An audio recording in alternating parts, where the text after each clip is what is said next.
people of Cameroon, people of Africa. I speak to you today, not as a head of state, but as a son of Africa, in anger, as a soldier of the people who refuses to see his continent die slowly, while others come to plunder what they did not sow. Cameroon, land of the brave, Cameroon, land of the resistant. I stand before you to speak a truth many fear. Power is never given. It must be taken. Yes, my brothers and sisters, power is not a gift you receive. It is a force you conquer, a flame you keep alive despite the storms. And if we, Africans, do not seize our power, others will continue to write our history for us. For too long, we have been lulled with speeches of peace without justice, of democracy without sovereignty, of development without independence. But the truth is simple. A people who do not exercise their power are a people led like cattle. They wanted Africa to forget its heroes. They wanted us to doubt our strength. But today, from Ouagadougou to Douala, from Bamako to Yaoundé, from Niamey to Garoua, the sacred fire of freedom is reignited. I look into the eyes of Cameroonian youth, and I see the same flame that Sankara, Lumumba, and Nkrumah carried.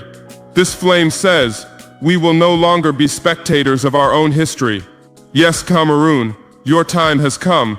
Africa will no longer wait for orders from Paris, Washington, or London. Africa will govern for itself, by itself, and with itself. Because our continent is not poor, it is stolen. Our people are not weak, they are betrayed. And the moment has come to break every chain that prevents us from standing tall, proud, sovereign, and dignified. I did not come to flatter. I did not come to please. I came to awaken.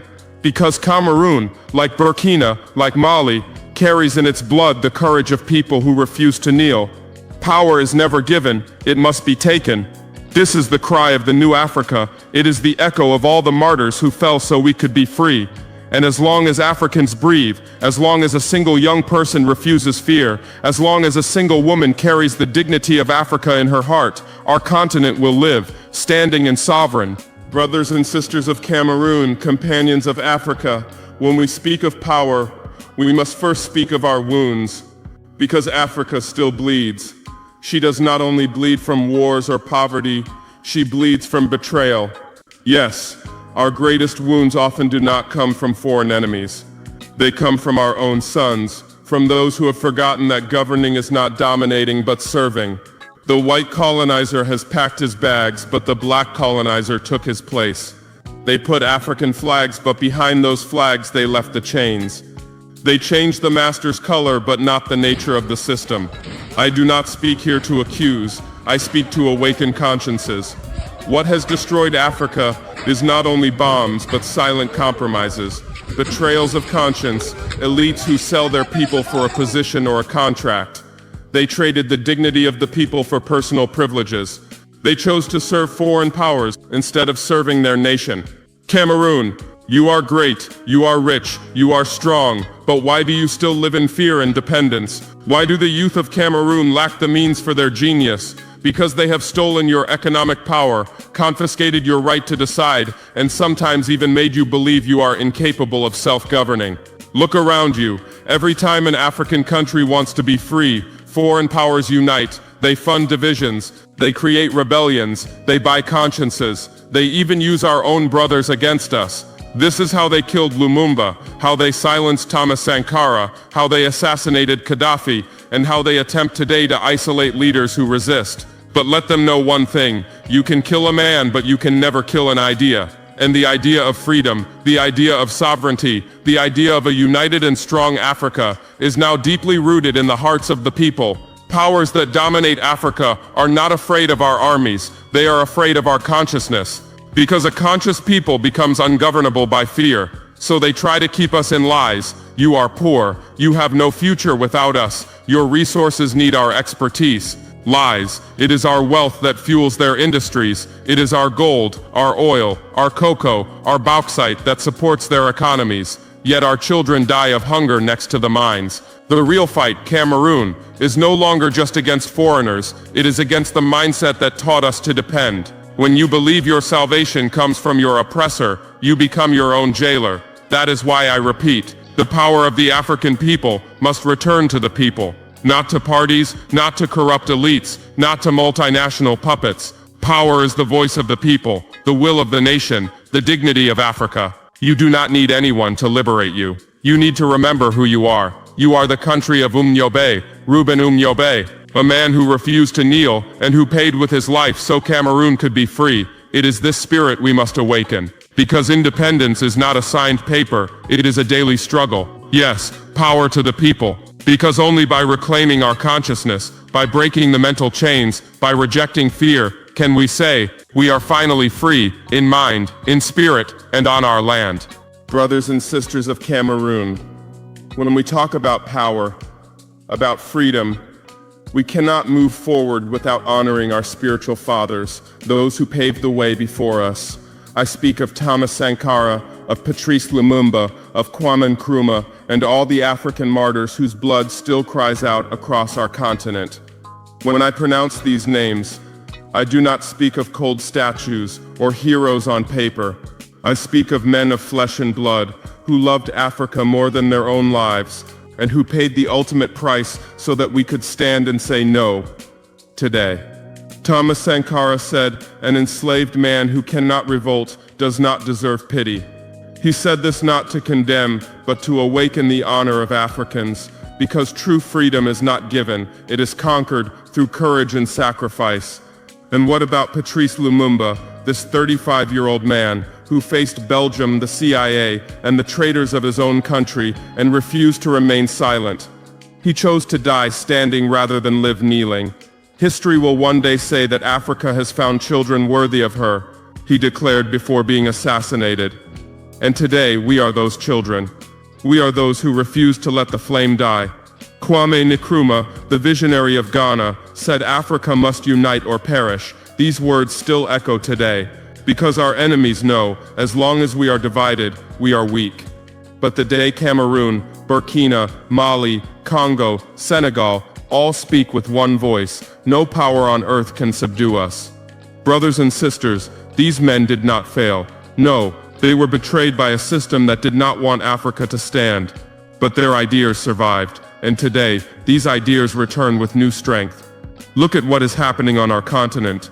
The youth are rising, colonial flags are falling, people refuse to be intimidated, consciousness awakens. This is the return of the spirit of Sankara, Lumumba, and Nkrumah. It is the breath of the new Africa. And I tell you, Cameroon, this spirit does not belong to Burkina, or Congo, or Ghana. It belongs to every African who stands against injustice. It lives in every young person who says, "I refuse to submit." It lives in every woman who feeds her people with dignity. It lives in every worker who rises at dawn to build the future. The spirit of Sankara is dignity. The spirit of Lumumba is courage. The spirit of Nkrumah is the vision of unity, and these three flames together ignite a fire that nothing can extinguish.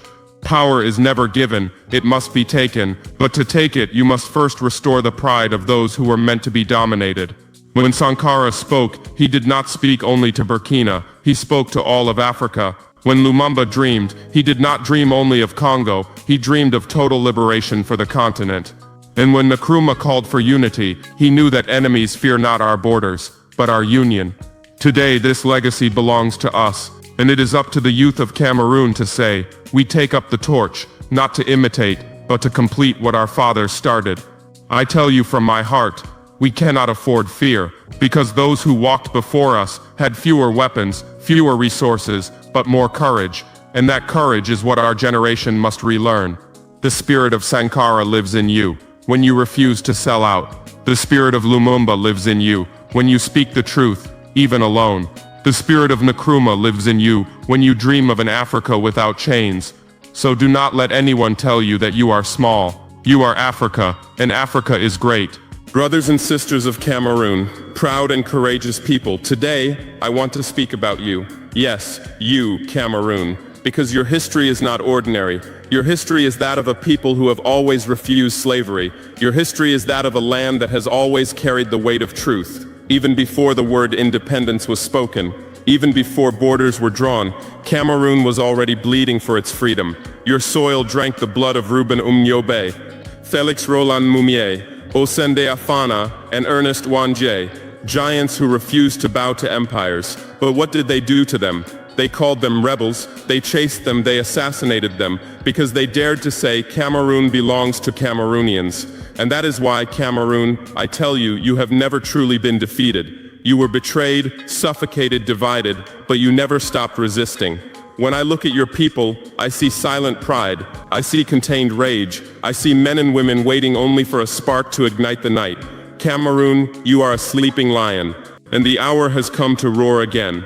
Foreign powers fear you, not because of your armies, but because of your potential. They know that if Cameroon awakens, if Cameroon regains its consciousness, then Central Africa will rise, and the whole continent will tremble at its rebirth. But beware, my brothers. The greatest danger is no longer yesterday's colonizer. It is the internal system that took his place. It is the leaders who traded the national flag for personal comfort. It is the institutions that speak in the name of the people without hearing their pain. It is the secret agreements that deliver our resources in exchange for political silence. Cameroon, you must say no. No to fear, no to resignation, no to submission, because your people are worth more than all debts, more than all contracts, more than all foreign promises. Look at your youth. They have intelligence, creativity, and strength. But how many must flee to other lands, not because they lack courage, but because their own leaders no longer believe in them? This is betrayal. When a country lets its children leave, while foreigners grow rich from its land. Cameroon, you are the root and the heart of Central Africa, and a root that regains its strength, revives the whole African tree. What you must understand today is that your struggle is not isolated. Cameroon, Burkina, Mali, Niger, Congo, we are one struggle, one pain, one hope. Power is never given, it must be taken, but to take it, you must first recover your honor. And the honor of Cameroon is its dignity, its memory, its unity. Remember, Cameroon, you resisted 2 colonizations, you survived the division between Francophones and Anglophones, and despite everything, you stood tall. So I tell you, no border, no language, no religion can divide a people who has decided to live free. Today, I do not come to teach you lessons, I come to remind you who you are. You are Cameroon, the land of mountains and forests, savannas and rivers, the land where courage flows through the veins of the people. And this courage must now be heard again. The beacon of African resistance, the bastion of black dignity, the beating heart of an Africa that refuses modern slavery. Youth of Cameroon, youth of Africa, this part of my message is for you, because it is you who carry the future, you who have the strength, you who must refuse to be spectators of an Africa slowly dying under the weight of others. Look around you. It is not foreign powers that will build your future. It is not the old empires that will free you. It is you, African youth, who must seize your power with your conscience, your courage, and your unity. They taught you submission. They taught you obedience. They made you believe that you are too small to change your country. But I tell you today, you are the flame that can ignite history. When youth rise, no empire stands. When youth decide not to be silent, even tyrants tremble.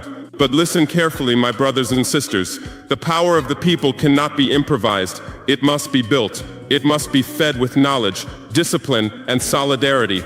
Because a people without consciousness becomes a mob, and a mob without direction becomes prey. That is why I call on you to educate yourselves, to train yourselves, to understand the mechanisms of your oppression. Do not believe colonization is over. It has only changed its face. Today it is called economic agreements, zones of influence, development aid. But the truth is, Africa still finances the countries that pillaged her. And while billions leave your soil, children die of hunger, youth drown at sea, families die of despair. Youth of Cameroon, you who were born with the fire of resistance in your blood, you have no right to remain silent. You must reject corruption, reject fear, reject manipulation. When youth are silent, tyranny speaks in their place. You do not need weapons to fight. You need truth and courage, because the real revolution does not begin in the streets, it begins in the mind. When you stop fearing, the system collapses. When you stop believing lies, the power of lies dies. I tell you, Cameroonians, power is already within you. It is in your voice, in your work, in your unity. But the enemy wants you to doubt yourself. They want you to see your Anglophone brother as an enemy, your Francophone brother as a rival. because they know a divided people is a people defeated before the battle even begins. So I call you, youth of Cameroon, unite, organize, believe in yourselves. Do not let anyone tell you your worth. Your intelligence is worth more than their oil, your creativity more than their loans, your dignity more than all their promises. Look at the world. They want you to believe your future is elsewhere, but your future is here, on your land, in the sweat of your hands, in the courage of your people, in the beauty of your country. I speak to you with the heart of a soldier and a brother. Do not wait for power to be given to you. Take it, not with hatred, but with conscience, not with violence, but with determination. Because the power of the people is not the power to destroy, it is the power to rebuild. Cameroon, your youth should no longer dream of exile, they must dream of victory. Dream of a sovereign, just, prosperous, free nation. And this dream is not utopia, it is a duty. Power is never given, it must be taken. But it is taken with unity, with faith, with love for the people. Youth of Cameroon, the world is watching. Africa is counting on you, because every generation has a mission, and yours is to finish the struggle that your ancestors began. So stand up, youth of Cameroon. Let your cry cross the borders, wake the Sahel, shake European capitals. Shout with me, power is never given, it must be taken. Brothers and sisters of Cameroon, I did not come here to soothe your ears. I came to wake your hearts, because the hour is no longer for speeches, the hour is for rebirth. When I look at Cameroon, I see a proud, courageous, hardworking people. A people who have resisted everything. Colonization, humiliation, broken promises. But I also see a people weary. A people still asking, when will our hour come? And I tell you tonight, your hour is now. We must understand a simple truth. Africa will only be respected when it respects itself. No country will give you dignity if you do not claim it yourself. And dignity begins with consciousness, with the courage to say enough. Enough of being plundered, enough of being deceived, enough of being divided. The enemy does not fear our armies, he fears our unity. Because a united Africa is invincible. And this unity will not come from institutions, nor from summits, nor from flags. It will come from the people. Cameroonians, Burkinabe, Malian, Congolese, no matter the language we speak, no matter the borders they drew between us, we are one people. We share the same blood, the same struggle, the same dream, a free, dignified, sovereign Africa. Remember the words of Thomas Sankara, an enslaved man who cannot revolt, does not deserve pity. Only the struggle liberates. And I say, a people who do not seize their freedom will never live it. But our fight is not against a people or a race. No, it is a moral and spiritual battle. A battle against fear, against betrayal, against corruption, against discouragement. It is the battle of light against darkness. I tell you from my heart, hate no one, but let no one trample you again. Reach out to your African brothers, but raise your fist against those who still try to enslave you. Cameroon, the world watches you. The day your people rise as one voice, the wind will shift across the continent. Because when a people decides to be free, even mountains bow to their will. I dream of an Africa where no youth dies in the Mediterranean, where no farmer bends under the weight of debt, where no nation begs for its own bread. I dream of an Africa where every child learns to say with pride, I am African, and my destiny is in my hands. You do not need power to be given, you must take it. Not with weapons, but with courage, with consciousness, with dignity. Because power is responsibility. It is the duty to protect your people, not to dominate them. So I ask you today, on this historic day, are you ready to write a new chapter? Are you ready to reclaim your sovereignty? Are you ready to defend your honor, your land, your children? Then raise your hands and swear before God, before our ancestors, before our martyrs, that Africa will never be enslaved again. Never again shall our lands be plundered. Never again shall our people be humiliated. Never again shall our children grow without hope. Because power is never given, it must be taken. And when the people decide to take it, no one can stop them. Power is never given, it must be taken.